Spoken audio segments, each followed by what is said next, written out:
Hello students, welcome to our channel SMS Education Jhanjharpur.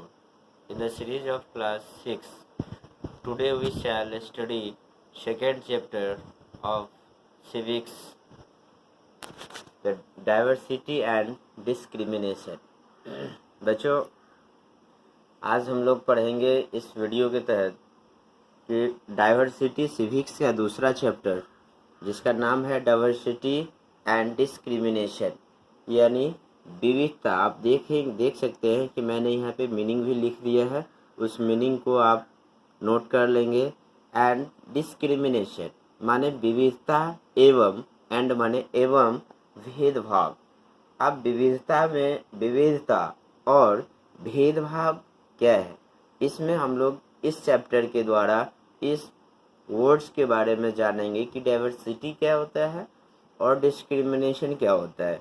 इन चैनलों के द्वारा आप लोग पढ़ेंगे और प्रॉपर कॉपी भी तैयार करेंगे। सभी से रिक्वेस्ट है, जितना वर्ड मीनिंग इसमें इंडिकेट किया जाएगा वो भी आप नोट्स करेंगे। आप सबसे पहले हम एक हेडिंग इनबॉक्स में है जो आप लोगों को दिया हुआ है। ये इनबॉक्स कहता है कि आप पिछले क्लास में विविधता के बारे में पढ़ा। कई बार जो लोग दूसरे में से अलग होते हैं उन्हें चिढ़ाया जाता है, उनका मजाक उड़ाया जाता है, या फिर उन्हें कई गतिविधियों या समूहों में शामिल नहीं किया जाता। अगर हमारे दोस्त या दूसरे लोग हमारे साथ ऐसा व्यवहार करें तो हमें दुख होता है, गुस्सा आता है और हम असहाय महसूस करते हैं। इसमें एक क्वेश्चन पूछ रहा है कि have you ever the wondered why this the happen, क्या आपने कभी सोचा है कि ऐसा क्यों होता है। तो इस पाठ के द्वारा हम यह समझने की कोशिश करेंगे कि ऐसे अनुभव हमारे समाज से और हमारे आसपास मौजूद असमानता से कैसे जुड़े हुए हैं। माने हमारे जो समाज में है वो बहुत सारी असमानताएं हैं जो हमें बहुत तकलीफ देती है, या किसी भी व्यक्ति को अगर इस प्रकार की प्रॉब्लम में डाले जाते हैं तो उन्हें इस चीज़ से बहुत दिक्कत होती है। दूसरा कहता है डिफरेंस एंड द प्रोड्यूस। ये आप देख लीजिए कि इसमें विभिन्न समुदाय के लोग हैं जो एक साथ जुड़े हुए। इसी के एग्जाम्पल के द्वारा हम लोग इसके आगे पढ़ेंगे और संभव हो सके तो अभी तो सभी अपने घर में हैं, सुरक्षित हैं। आई होप कि सभी सुरक्षित होंगे और सारे रूल एंड नियम जो भी हैं, रूल रेगुलेशन सभी फॉलो करते होंगे अपने घर में। तो ये एक डायग्राम जो है आप अपने प्रोजेक्ट में और फिर जो कॉपी बनाएंगे उसमें बनाना है। ये थोड़ा सा टाइम लगेगा लेकिन प्रयास करना है। अब आगे कहता है कि there are many things that make us what are the how live, the language we speak, what we eat, wear and games we play and the things we celebrate. All of these are influenced both by the geography and history of the places where we live. कहता है कि हम क्या हैं और हम कैसे हैं यह कई चीज़ों पर निर्भर करता है।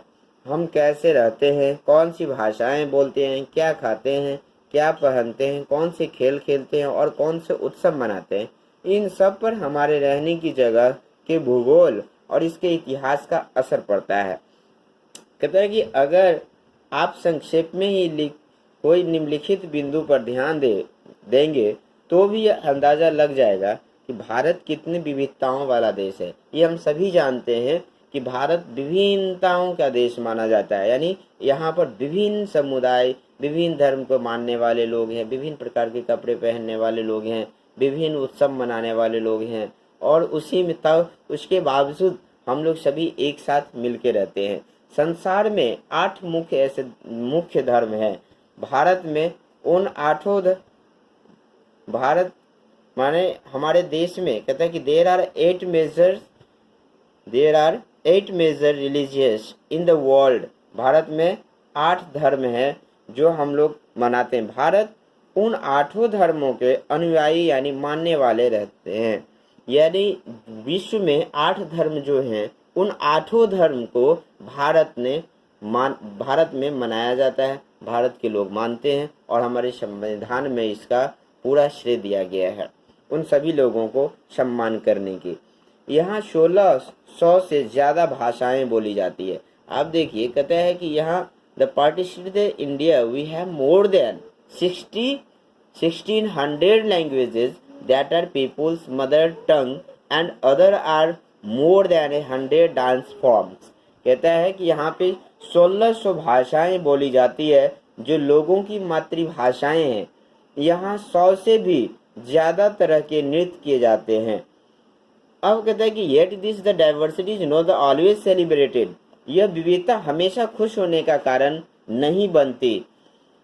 हम उन लोगों के साथ सुरक्षित एवं आश्वस्त महसूस करते हैं जो हमारी तरह दिखते हैं, बात करते हैं, कपड़े पहनते हैं और हमारी तरह सोचते हैं। कभी कभी जब हम ऐसे लोग से मिलते हैं जो हमसे बहुत भिन्न होते हैं, जो हमें वे बहुत अजीब और अपरिचित लग सकते हैं, कई बार हम समझ नहीं पाते या जान नहीं पाते कि वे हमसे अलग क्यों हैं। लोग अपने से अलग दिखने वाले के बारे में खास तरह की राय बना लेते हैं। माने ये सोचने लगते हैं बहुत सारे लोग कि हम जो हैं वो हमसे भिन्न हैं, तो हम इनके बारे में इनसे भी कुछ अलग हैं। अब जो मनोभाव है, जो स्टेज माने आप देखिए हम यहाँ पे लिख दिए हैं कि अजीब होता है, और एटीट्यूड माने मनोभाव होता है, यानी ये हमारे मन में मनोभाव होती है कि ये हमसे अलग है, तो इस प्रकार के होंगे। ऐसे ही हम लोग पढ़ेंगे तो below are some the statements on the people living in rural and the urban area thick mark those that you they agree with.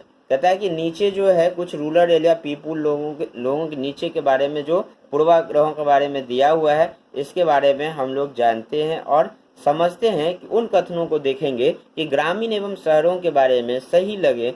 जिन कथनों से हम सहमत हैं या उन पर निशाना लगाए। क्या आपके दिमाग में ग्रामीण या शहरी लोगों को लेकर किसी भी प्रकार का पूर्वाग्रह है, यानी पूर्व के बारे में जो सोचते हैं, क्या दूसरे लोग के दिमाग में भी ऐसा पूर्वाग्रह होता है? लोगों के दिमाग में ऐसे पूर्वाग्रह क्यों होते हैं, किस लिए होते हैं? जिन पूर्वाग्रहों को आपने अपने आसपास महसूस किया है उनकी एक सूची बनाइए। बनाने के लिए आपको कहा जाता है कि बनाइए पूर्वाग्रहों के लोग व्यवहार कैसे प्रभावित करते हैं। अब इसमें देखिए कि एक प्रभाव है ग्रामीण लोग माने ऑन रूरल पीपुल में क्या क्या होते हैं। तो आज कहता है कि more than 50% of all Indian live in village, माने आधे से ज़्यादा भारतीय गाँव में रहते हैं। Villagers do not care about their health, they are full of the separation superstition. आप कहते हैं कि गांव के लोग आधुनिक प्रौद्योगिकी का जो सेपरेशन माना प्रौद्योगिकी होता है का इस्तेमाल करना पसंद नहीं करते। People live in villager are the backward and do not like to use modern agricultural technology. फसल की बुआई और कटाई के समय परिवार के लोग खेतों में 12 से 14 घंटों तक काम करते हैं। इन पीपुल आप कहते हैं कि villager are forced to the migrate to the cities in the search of work. ग्रामीण लोग काम की तलाश में शहरों की ओर स्थानांतर करने को बाध्य होते हैं। अब है ऑन अर्बन पीपुल। शहरी लोग क्या क्या करते हैं? शहरी लोग करते हैं कि life in the city is easy, people here are the spoiled and the lazy. शहरी जीवन बड़ा आसान होता है, यहाँ के लोग बिगड़े हुए और आलसी होते हैं। शहरों में लोग अपने परिवार के सदस्य के साथ बहुत ही कम समय बिताते हैं। शहरी लोग केवल पैसे की चिंता करते हैं, लोगों की नहीं। यानी इसका मतलब कि वहाँ के लोग अगल बगल में कुछ भी हो उनको उससे कोई लेना देना नहीं होता है। वो अपने कामों में व्यस्त होते हैं, अपने पैसा केवल आना चाहिए बस, उसके बाद उनके पास कोई भी ऐसी ह्यूमैनिटी नहीं रह पाती है। अब कहता है कि living in a city the expensive में large the part of people the earning the spend of the rent and the transport. अब वहाँ के लोग शहरी के लोग रहना बहुत महंगा पड़ता है। लोग की कमाई का एक बहुत बड़ा हिस्सा जो किराए से आने जाने में खर्च हो जाता है, माने रूम खर्चा भी लगता है, ट्रेन बस की भी खर्च लगती है, माने आधे से ज़्यादा खर्च उनका ट्रांसपोर्टेशन में खर्च हो जाती है। City people can not be the trusted, they are the cunning of the corrupt. आप कहता है कि वहाँ के लोग बहुत ही करप्ट होते हैं, माने और सबसे दयाहीन होते हैं।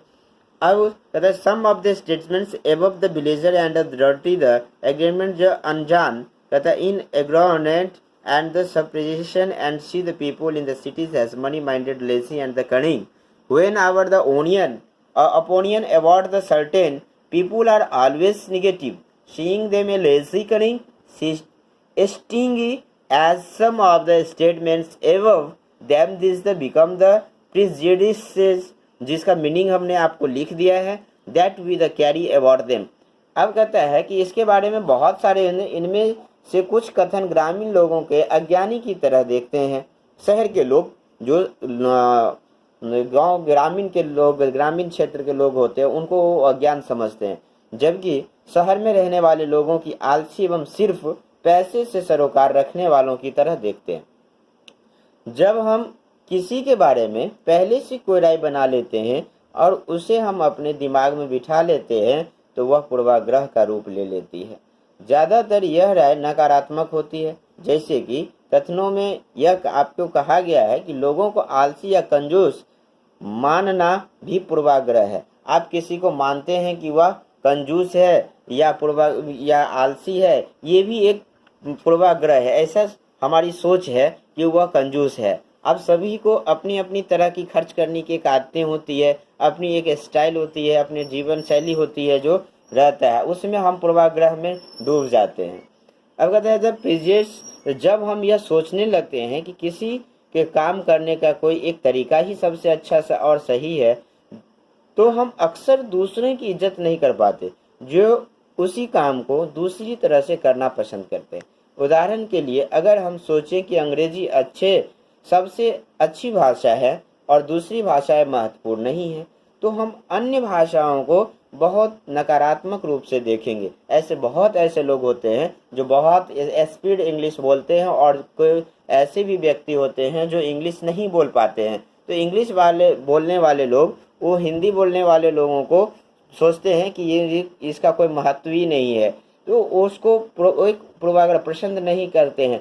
उदाहरण के लिए सोचें, ऐसे भी बहुत ऐसे भाषा है जो महत्वपूर्ण नहीं मानते हैं, तो हम अन्य भाषाओं को बहुत नकारात्मक रूप से देखेंगे। परिणाम स्वरूप इसका जो परिणाम होता है, हम उन लोगों की शायद इज्जत नहीं कर पाते हैं जो अंग्रेजी के अलावा अन्य भाषाएं भी बोलते हैं। हम कई चीज़ों के बारे पूर्वाग्रही हो सकते हैं। लोगों के धार्मिक विश्वास, उनकी चमड़ी का रंग, जिस क्षेत्र से वे आते हैं, जिस तरह से वे बोलते हैं, जैसे कपड़े वे पहनते हैं इत्यादि, माने ऐसे चीज है। अक्सर दूसरे के बारे में बनाए गए हमारे पूर्वाग्रह इतने पक्के होते हैं कि हम उनसे दोस्ती नहीं करना चाहते। इस वजह से कई बार हमारा व्यवहार ऐसा होता है कि हम उन्हें दुख पहुंचा देते हैं। यानी हमारी जो सोच है वह पहले से ही दिमाग में बैठ जाता है कि ये व्यक्ति हमसे अछूता है, ये व्यक्ति इंग्लिश नहीं बोल पाता है, ये व्यक्ति का पहनावा अच्छा नहीं, ये व्यक्ति का रहन सहन अच्छा नहीं, ये व्यक्ति इस कास्ट से आती है। तो ये हमारी एक सोच है जो पूर्वाग्रहों में आती है। ऐसे हमारे नहीं होने चाहिए। अब कहता है कि एक लड़के और लड़की में भेदभाव जो होता है वो किस प्रकार की स्टेरियोटाइप्स जो गर्ल्स के और लड़का में डिस्क्रिमिनेशन होती है, जो उसके द्वारा हम लोग जानते हैं क्या।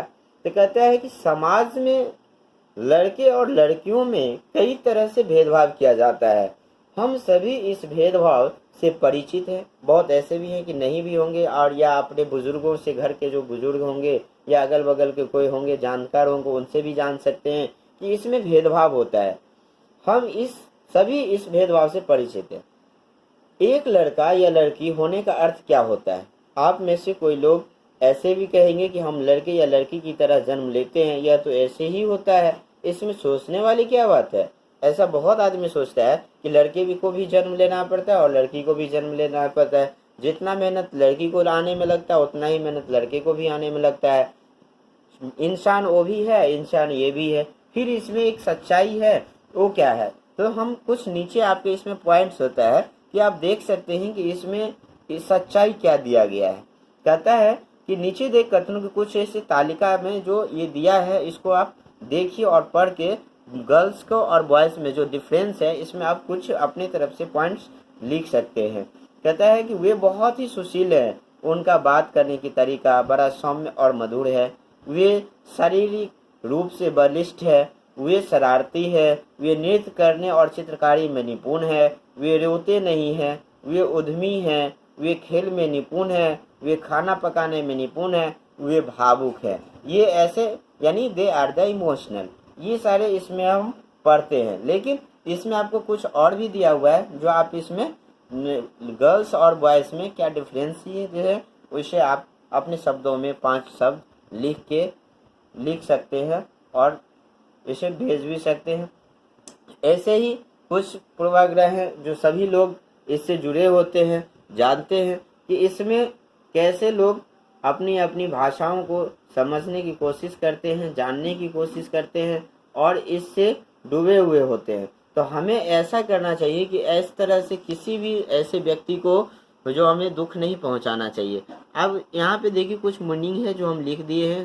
ये जो खास तौर पर है, गुस्सा एग्री माने गुस्सा है, सांत्वना देना होता है माने हम उस व्यक्ति को जो साहस देते हैं कि ऐसा नहीं होगा, हालांकि होता है। यानी ऐसे वर्ड जो हमें कुछ कठिनाई लगी उसे मैंने नोट कर दिया है। अब कहता है कि इसमें कुछ ऐसे जो दिया हुआ है इसे देखिए। People say all sorts of the things माने लोग तरह तरह की बातें करते हैं।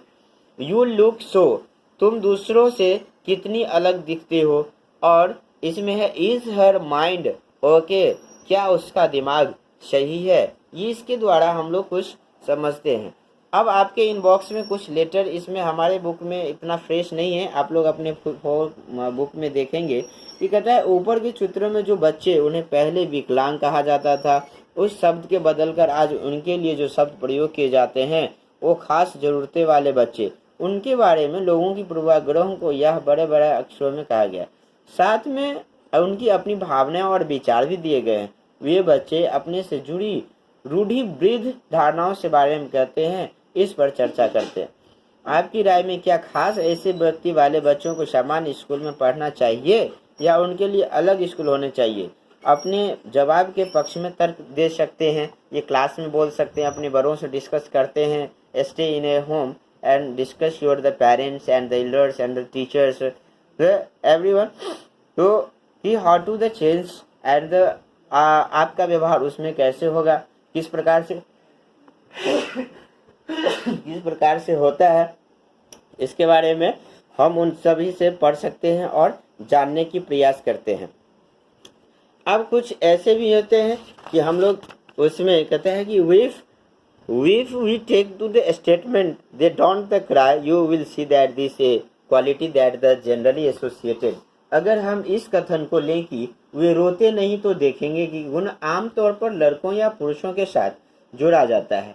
बचपन में जब लड़कों की गिर जाने पर चोट लग जाती है तो माता पिता एवं परिवार के अन्य सदस्य अक्सर यह कहकर चुप करते हैं कि रो मत, तुम तो लड़के हो, लड़के बहादुर होते हैं, रोते नहीं है। जैसे जैसे बच्चे बड़े होते जाते हैं वे यह विश्वास करने लगते हैं कि लड़के रोते नहीं हैं। लड़के रोते नहीं, यहाँ तक कि अगर किसी लड़के को रोना आए भी तो वह अपने आप को रोक लेता है। लड़का यह मानता है कि रोना कमजोरी की निशानी है। हालांकि लड़कों और लड़कियों दोनों को कभी कभी रोने का मन करता है, खासकर जब उन्हें गुस्सा आए या दर्द हो। लेकिन बड़े होने तक लड़के सीख जाते हैं या अपने को सिखा लेते हैं कि रोना नहीं है। अगर एक बड़ा लड़का रोए तो उसे लगता है कि दूसरे उसे चिढ़ाएंगे या उसका मजाक उड़ाएंगे। ऐसा सोचा जाता है कि मजाक तो वो उड़ाएंगे ही, स्वाभाविक है। तो कहता है वे ऐसे कोमल बिंदु एवं मृदु स्वभाव की है, वे बहुत ही सुशील है। ऐसे कथनों को लेकर उन पर चर्चा कीजिए कि कैसे किस प्रकार की होती है। ऐसे इस तरह की बहुत सारे विडंबनाएं होती हैं, इसलिए वह दूसरे के रोने से अपने आप को रोक लेता है। हम लगातार यह सुनते रहते हैं कि लड़के ऐसे होते हैं और लड़कियां ऐसी होती है। समाज की इन मान्यताओं को हम बिना सोचे समझे मान लेते हैं। हम विश्वास कर लेते हैं कि हमारा व्यवहार इनके अनुसार ही होना चाहिए। हम सभी लड़कों और लड़कियों को उसी छवि से अनुरूप देखना चाहिए। ऐसे हमारी व्यवहारिकता, सामाजिकता होनी चाहिए। इसके आगे के बिंदु हम लोग अगले वीडियो में पढ़ेंगे। इस वीडियो में आप लोग जो पढ़ा है उसे ध्यान से सुनेंगे और word to word, line to line sentence को पढ़कर समझेंगे ताकि समझ में आए और उसके बाद आगे जो फिर बिंदु है उसका जो टॉपिक है उस टॉपिक पर हम लोग पढ़ेंगे अगली वीडियो में।